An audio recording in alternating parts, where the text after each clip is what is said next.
ओम नमः सिद्धेभ्यः। ओम नमः सिद्धेभ्यः। अहिंसा परमो धर्म की। आचार्य गुरुवर श्री कुंद कुंद भगवान की। आचार्य गुरुवर श्री ज्ञान सागर मुनि महाराज की।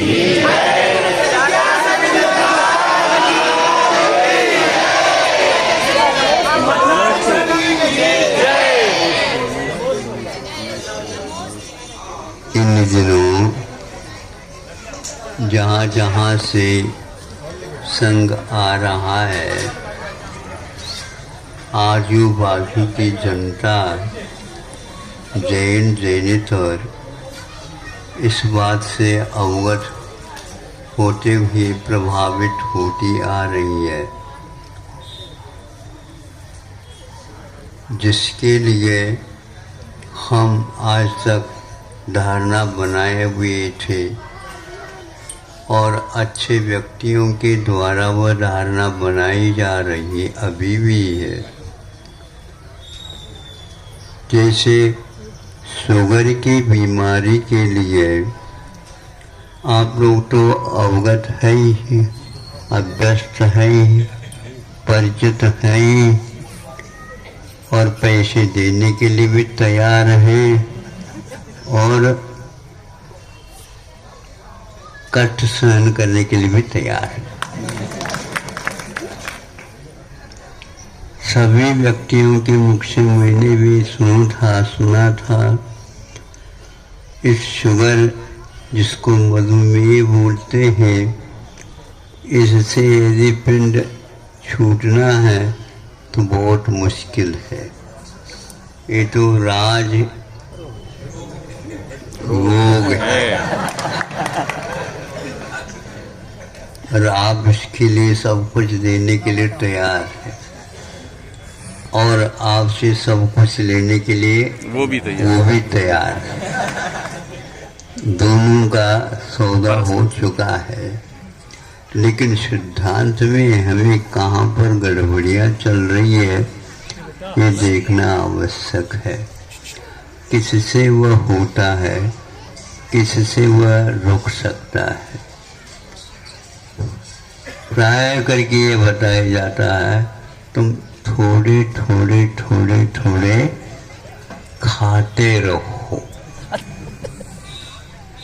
थोड़े थोड़े थोड़े थोड़े तुम खाते रहो, अपने आप यह नियंत्रण में रह जाएगा। थोड़ा थोड़ा थोड़ा और थोड़े थोड़े भोजन खाते खाते उसके ऊपर ये 2-3 गोली भी लेते हैं। ये आपका पथ्य हो गया है, ये आपका इलाज हो गया है, बस आप कष्ट नहीं पाएंगे। इस पथ्य को आप क्या मानते हो? आज वही लोग यह कह रहे हैं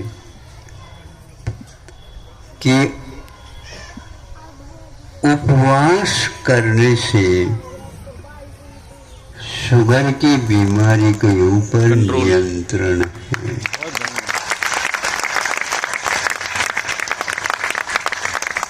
इतना अंतर पड़ गया है और वह भारतीय सिद्धांत से नहीं कहा जा रहा है, यह तो पहले है ही अपना, लेकिन विदेशी लोगों ने ही यह तय किया है उपवास एक ऐसा औषध है, साधन है जो उसको जो शुगर बोलते नियंत्रण में रखने में सक्षम है। नियंत्रण ही नहीं, उसको मूल से उखाड़ करके फेंकने की क्षमता है। ऐसे वैज्ञानिकों ने यहाँ अब वो 50 वर्ष से आपसे पैसा लिया गया, इतने इतने एक टिकट के बराबर खाते रहे। अब वो कहा जा रहा है कि नहीं, दिन में गृहस्थ को 2 बार भोजन देने के लिए कहा है, बहुत बार खाने से निश्चित रूप से आप बीमार और से ही और पड़ेंगे। बच्चे जैसे तुम कितने खाते हो ऐसा कहा जाता था, किंतु आज बच्चों के बाबा हो गया है, खाते रहो खाते रहो। नहीं, बीमारी का जड़ यही है, नियंत्रण संयम नहीं रखने के कारण यह हुआ।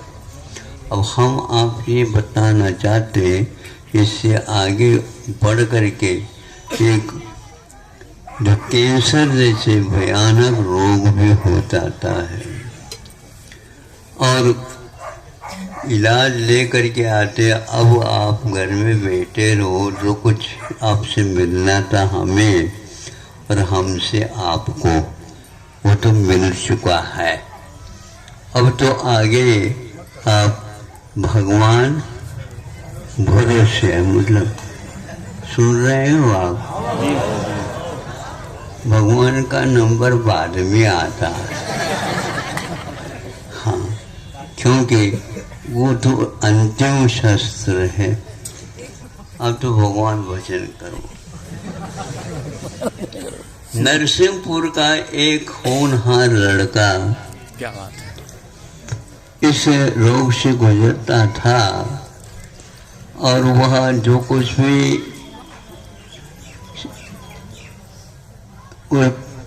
उसकी चिकित्सा लेनी थी, वह मुंबई जैसे महानगरी में जाकर के रह करके ले करके आया।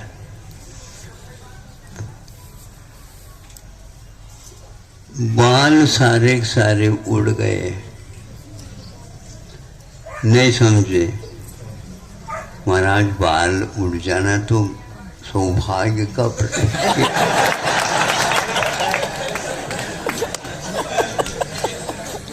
लक्ष्मी पुत्र हम कह रहे हैं भैया, आपका लक्ष्मी पुत्र अपने पास रखो, हम उसको सरस्वती पुत्र बना रहे हैं।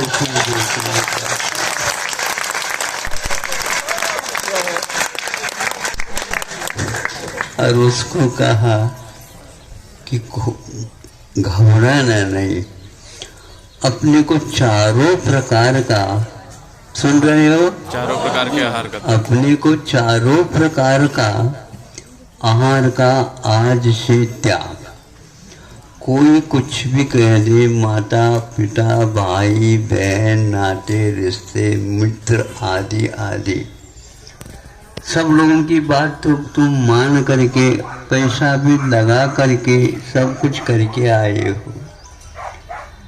अब जीवन क्या है ये पक्का है, शरीर से पृथक आत्म तत्व होता है, माने या न माने। और जैन धर्म के अनुसार अनुकूल से देखते हैं तो सभी घर में सभी लोगों की आस्था प्राय यह रहती है कि करो जैसा होगा बेटा तुम्हारे। अब होनहार था, युवा है, पढ़ा लिखा है, अब उसके भविष्य के बारे में सोचना था, सोच रहे हैं माता पिता परिवार के लोग, किंतु अब पूरा का पूरा घूम गया है। तो कि महाराज हमने सब कुछ कर लिया, खा लिया, पी लिया, क्योंकि अब औषध लेना पड़ता था आदि आदि। आप जो कहो उसके लिए हम तैयार हैं। चारों प्रकार का आहार का त्याग, किसी को कहना नहीं, और कोई इसके लिए तोड़ना चाहे तो ब्रह्मा भी आ जाए तो उनके लिए भी कह दो हम क्षमा चाहते हैं आप। क्या बात है, क्योंकि यह पथ्य है, और यह पथ्य एक प्रकार से आयुर्वेद का एक बहुत बड़ा तथ्य है, और उसने उसको सहनशीलता के साथ ले लिया, और भी उसके साथ अध्ययन आदि का करने के लिए भी हमने कह दिया। तो इस ढंग से उनको करने से धीरे धीरे बाल आने लगे, निकल आए, जैसे छोटे बच्चों के सिर से निकल आए। फिर इसके उपरांत धीरे धीरे सांस, शरीर में परिवर्तन आदि आदि आ गया। और एक बात है कि जब यह परिवर्तन होने लगा, बीमारी आगे के लिए भी मुझे क्या करना महाराज, धीरे धीरे करना, सब कुछ होता जाएगा। जहाँ तक मुझे याद है, और भी ब्रह्मचारी लोगों को जो देता था साधना के लिए, वही साधना 64 रिद्धि विधान को यहाँ तक स्मरण में आता नहीं भी हो सकता, लेकिन यह दे दिया। और उसके परिणाम स्वरूप घर वालों को भी अच्छा लगने लगा और सबको स्वयं को भी अच्छा लगने लगा। मुझे सबसे ज़्यादा अच्छा लगने लगा।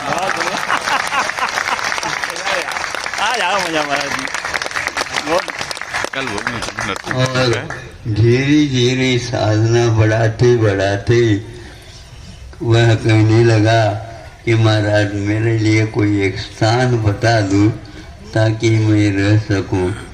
तो समय सागर जी को कहा, देखो ये होनहार है और अच्छे स्थान पर रहेगा तो काम हो जाएगा। तो 7-8 और बच्चे ब्रह्मचारी थे, उन्हीं के साथ उनको भी सेट कर दिया गया। माता पिताओं की अनुमति लेकर के, जबरदस्ती नहीं, ध्यान रखना। तो फिर इसके उपरांत लगातार महाराज जी को कहा, निगाह रखना, ये केस अलग है। हाँ महाराज ठीक है, जैसे आप कहेंगे उसी के अनुसार। तो 8-10 बच्चे बहुत ही लगन के साथ महाराज जी के सानिध्य में अध्ययन किया, साधना की और सब कुछ किया।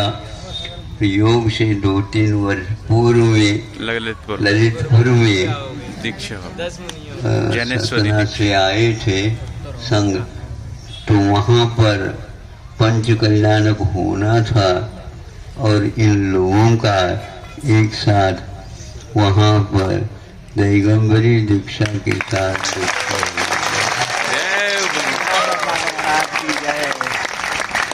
और आज भी बहुत ही अच्छी साधना के साथ, साहस के साथ, निरोगता के साथ साधना कर रहे हैं।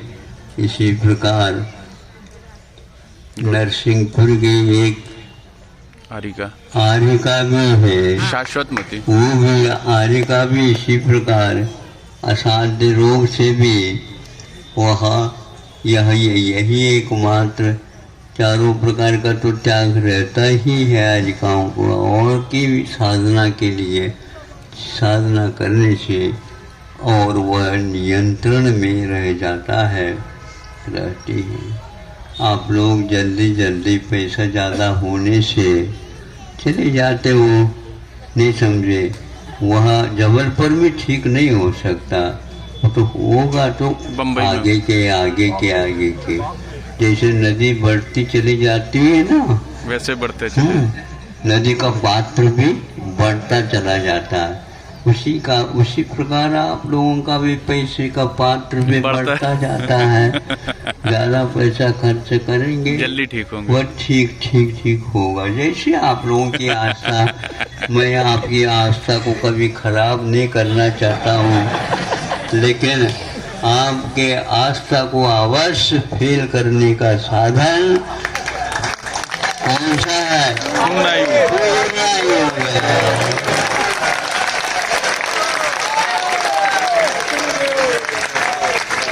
पवित्र सात्विक भावों के साथ दिया हुआ यह आपका एक पाई से लेकर के कोटि कोटि रुपए का सदुपयोग होने जा रहा 2 ही वर्ष में।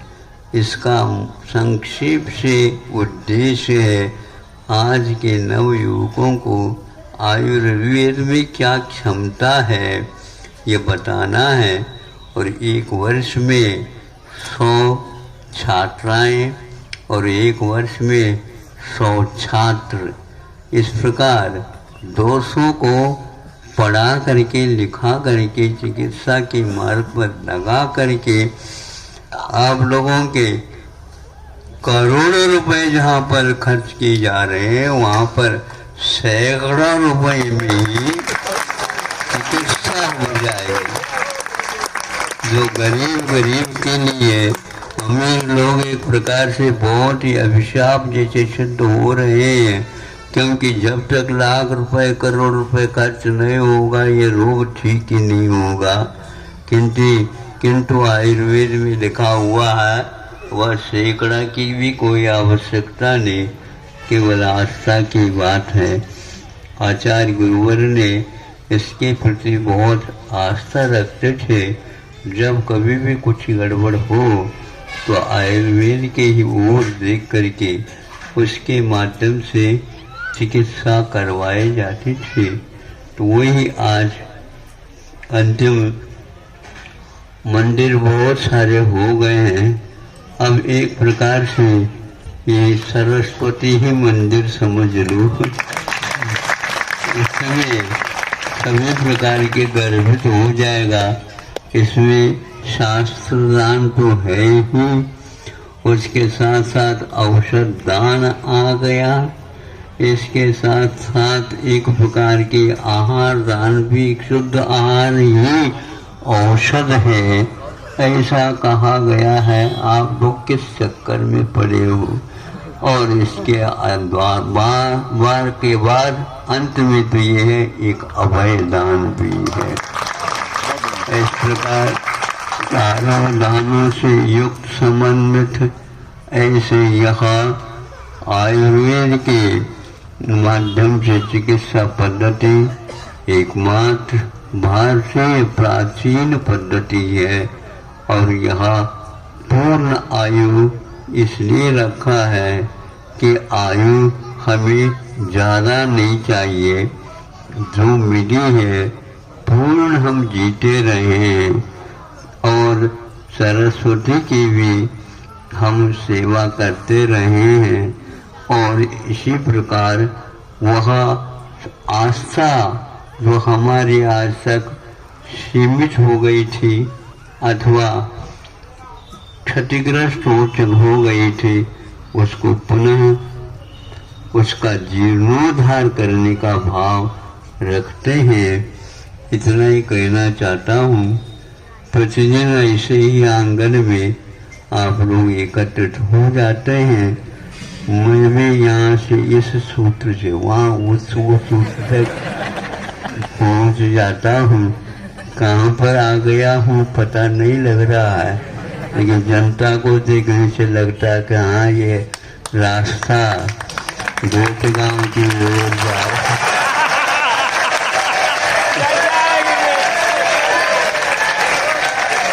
और कोई रास्ता तो था ही नहीं आगे बढ़ने के लिए। और जैसा जिसका जैसा भाग्य होगा ऐसा परम